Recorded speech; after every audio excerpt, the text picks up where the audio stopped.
ऐसा कहा जाए कि एक संगठन में सभी जो है एक ही विचार के हों, ऐसा संभव नहीं। तो सदैव दत्तोपंत ठेंगड़ी जी ने जो है सर्वप्रथम, अपने लोगों ने सुना होगा, आरएसएस राष्ट्रीय स्वयंसेवक संघ, उसके प्रचारक के रूप में काम करना शुरू किया। प्रचारक के बारे में जानते हैं कि आपने लोग, छोटा सा बिंदु रखना चाहता हूं मैं, ध्यान आ जाएगा, आप लोग बहुत लोग जानते भी होंगे, ऐसा नहीं। प्रचारक वो होते हैं जो आजीवन अविवाहित रह करके देश के प्रति संकल्पित होकर के और कार्य करते, राष्ट्र के प्रति उनका समर्पण होता है आजीवन, कोई निस्वार्थ भाव से, उनके मन में कोई ऐसी लालसा नहीं होती जैसे कि 5 म जिससे वो दूर रहते हैं, मंच, माला, माइक, इन सब चीजों से उनकी दूरी होती है। तो इन सब विषयों को सोचते हुए आज जो है राष्ट्र जिस स्थिति में पहुंचा है, भारतीय मजदूर संघ जिस स्थिति में पहुंचा है, उसके लिए अपने लोग सदैव दत्तोपंत ठेंगड़ी जी को याद करते हैं। उन्होंने जो है उस कठिन समय में जब भारत और चाइना में वार की स्थिति थी, विचारक तो थे, विचारक का काम कर रहे थे, राष्ट्रवादी विचारों के लिए, हिंदूवादी विचारों के लिए काम कर रहे थे। लेकिन स्थिति क्या थी कि देश में स्थिति ये थी कि जब चाइना और भारत का युद्ध हुआ तो अपने देश के कुछ कम्युनिस्ट टाइप लोग जो थे, 1925 में एक संस्था जो है आप सबको ध्यान में है, कम्युनिस्ट पार्टी, जिसको अंग्रेजों ने मान्यता दे दी, तो मान्यता में थे वो लोग। 1949 का टाइम आया तो सरकार जिसकी थी उसने उसको भी मान्यता दे दी, एक नई पार्टी हुई।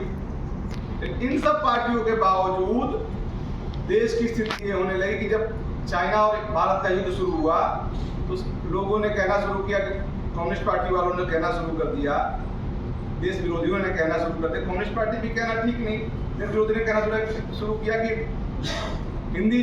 हिंदी चीनी भाई भाई, और ऐसी स्थिति हो गई। सरकार कांग्रेस की थी, पंडित जवाहरलाल नेहरू जो थे वो सरकार के प्रधानमंत्री थे, लेकिन उनको इस बात की चिंता सताने लगी कि हमने संगठन तो तैयार कर लिया, लेकिन स्थिति यह है कि मजदूरों के मध्य, कर्मचारियों के मध्य कोई राष्ट्रवादी विचारधारा का संगठन काम नहीं कर रहा है। ये बड़ा चिंता का विषय हुआ। तो उन्होंने एक संगठन खड़ा किया कांग्रेस के रूप में, इंटक, उसको मान्यता दी गई, लेकिन सफलता वहां भी मिली नहीं। वो लोग राजनीतिक होते चले गए और राजनीतिक विचारधारा जुड़ते चले गए। तो चर्चा संघ के पास आई, तो उन्होंने जो है परम पूजनीय माधव सिंह राव सदाशिव गोलवलकर जी ने इस चिंता को व्यक्त करते हुए दत्तोपंत ठेंगड़ी से कहा कि मजदूरों के मध्य जाओ और एक मजदूरों का राष्ट्रवादी संगठन खड़ा करो, जहां अपने लोग राष्ट्र के प्रति समर्पित होकर के राष्ट्र हित, कर्मचारी हित, उद्योग हित की बात को ग्रहण कर सके। ऐसे विचार उनके मन में आए। विचार विषय ये था कि कोई श्रमिक संगठन तो था नहीं इस टाइप का। वो पहले इंटक और इंटक के मध्य उन्होंने काम किया, 2-3 साल इंटक में वो रहे, और उसके पश्चात जो है 1955 में 23 जुलाई 1955 को दत्तोपंत ठेंगड़ी जी ने भारतीय मजदूर संघ की स्थापना की। जब रजिस्ट्रार के पास गए रजिस्ट्रेशन के लिए तो उन्होंने पूछा कि आपके यूनियन में संख्या कितनी है? संख्या 3। तो उन्होंने कहा, फिर मजाकिया मोड में हंसते हुए कहा कि आप संगठन चला पाओगे क्या? रजिस्ट्रेशन अपनी जगह है, अगर प्रयास करते हैं, बाकी इतना जरूर प्रयास है कि जिस तरीके से 1925 में संघ की स्थापना हुई तो 55 तक आते आते 1-1.25 लाख की संख्या हो गई थी स्वयंसेवकों की। उनको विश्वास था कि संगठन जिस तरीके से मजबूती से काम कर रहा है तो अपने अपने लोग भी एक दिन सफल होंगे। 5 लोगों की सदस्यता के साथ उस संगठन की स्थापना हुई। कुछ दिनों बाद 35 की संख्या हुई। धीरे धीरे वो 35 लोग जो है स्टेटों में गए, वहाँ की इकाइयों के साथ काम करना शुरू किया। और आज सबको बड़े हर्ष के साथ मैं बता रहा हूँ मंच के माध्यम से कि भारत नहीं, विश्व का सबसे बड़ा श्रमिक संगठन है भारतीय मजदूर संघ।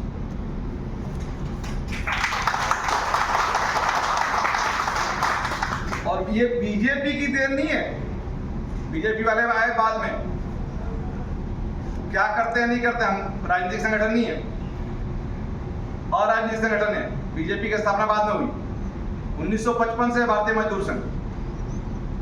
और भारतीय मजदूर संघ जो है वो 1980 से आईएलओ का नेतृत्व करता है। और आप सबको पता होगा 1980 में बीजेपी तो थी ही नहीं, सरकार की बात छोड़ो। तो कहीं ना कहीं अपने जो राष्ट्रवादी लोग थे, सरकार किसी की भी रही हो, जो राष्ट्रवादी विचारधारा के लोग रहते हैं, सत्ता उन्हीं के हाथ में आती है।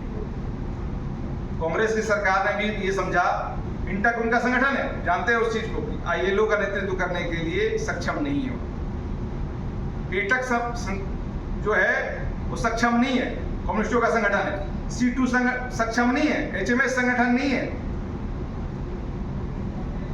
1980 से जो है वो एक बिंदु और अपने ध्यान में आ रहे हैं। जैसे सदैव दत्तोपंत ठेंगड़ी जी को उस समय की सरकार ने, बीजेपी की सरकार नहीं थी, कांग्रेस की सरकार ने कहा कि आप जो है श्रम मंत्री हमारे सरकार में बन जाए।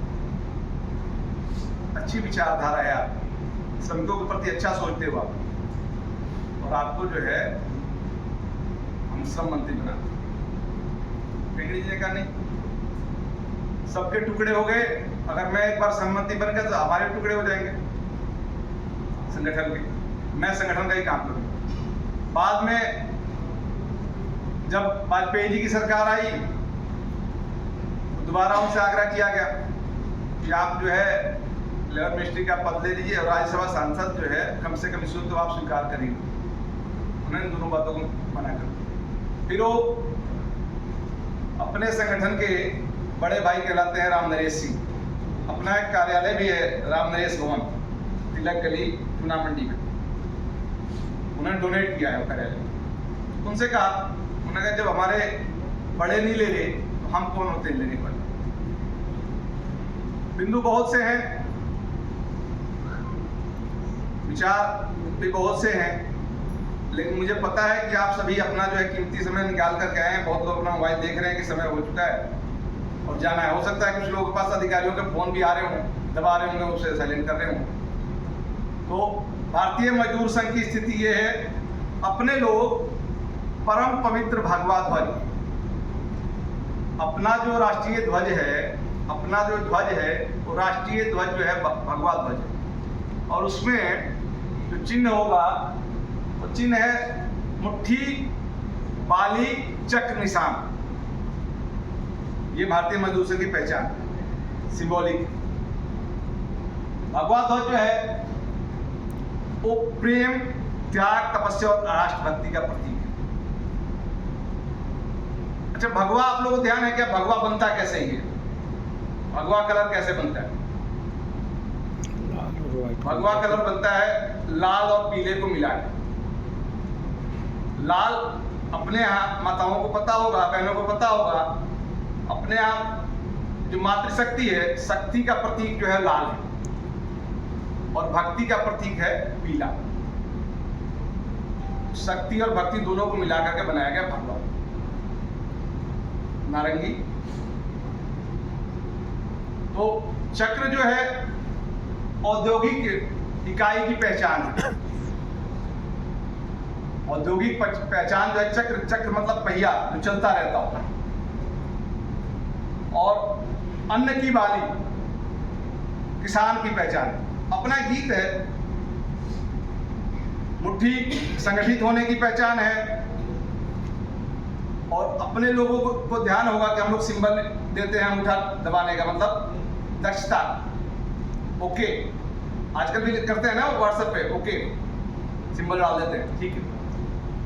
ये अपनी पहचान है। ये सोचने वाला विषय है कि इतना पुराना दृष्टिकोण, दूरदृष्टि उस समय 1955 में कैसे आ गया। ये दूरदर्शिता जो है परम श्रद्धेय श्री दत्तोपंत ठेंगड़ी जी की पहचान कि ज्ञान का प्रभाव है। आज अपना 72वां 72 स्थापना दिवस है। 72 साल से एक संगठन जो है कंटिन्यू बिना टुकड़े हुए एक स्टैंड पे खड़ा होकर चल रहा है। और मैं नहीं मानता, आप सब मानते हैं, गूगल मानता है इस चीज को कि 1980 से ILO का नेतृत्व कर रहा है। मुझे लगता है कि मेरे जैसे बहुत लोगों का जन्म नहीं हुआ था जैसे भारतीय मजदूर संघ ILO का नेतृत्व कर रहा है। अपने लोगों को इस बात विषय पे चिंता करना चाहिए, चिंतन करना चाहिए।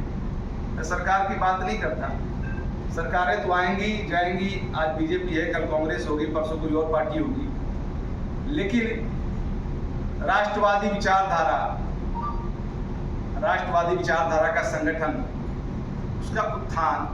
आज अपने लोग, हम लोग चुनाव में आए थे तो हमने कहा था कि OPS की बात रखेंगे। जब रेल मंत्री के पास गए, श्रम मंत्री के पास गए, तो उन्होंने कहा ठीक है, आप अगर जीत के आते हो तो OPS की बात रखेंगे। बहुत से लोग OPS में होंगे, यहाँ बैठे हुए बहुत से लोग OPS में होंगे, लेकिन इनके बच्चे कहाँ जाएंगे? क्या हमारे बाद हमारी पीढ़ियाँ खत्म हो जाती है क्या? हमें इस बात की चिंता करनी चाहिए, और ये चिंता तब कर पाएंगे जब हमारी सोच का दृष्टिकोण दूरदर्शिता वाला। तो हमने कहा OPS की बात करेंगे, क्योंकि उत्तर रेलवे कर्मचारी यूनियन OPS के नाम पे जीत हासिल नहीं करती। और अपने लोगों के मध्य जो है, जो लोग आए उन्होंने NPS दिलवाया, किसी ने UPS दिलवाया, अभी कुछ लोग CPS दिलवाएंगे, कुछ CPS दिलवाएंगे, कुछ और PPS दिलवाएंगे, कुछ दिलवाते रहेंगे, बदलाव करते रहेंगे कुछ। ये अंतर है राष्ट्रवादी विचारधारा के संगठन का और व्यक्तिगत संगठनों का। अपने लोग भारत माता की जय का नारा लगाते हैं, और वो लोग नारा लगाते हैं फला जिंदाबाद, फला जिंदाबाद। कोई किसी जी को जिंदा करता है, कोई किसी जी को जिंदा करता है। हम लोग तो एक ही भारत माता को जिंदा करते हैं, जो सबकी माता है, पूरे देश की माता है। व्यक्तिगत पहचान नहीं रखते अपने। इन कुछ बिंदुओं पर मैंने आपसे चर्चा की। ऐसा नहीं है कि मैं मंचन करने आया हूं। कुछ भारतीय मजदूर संघ की जो बातें अपने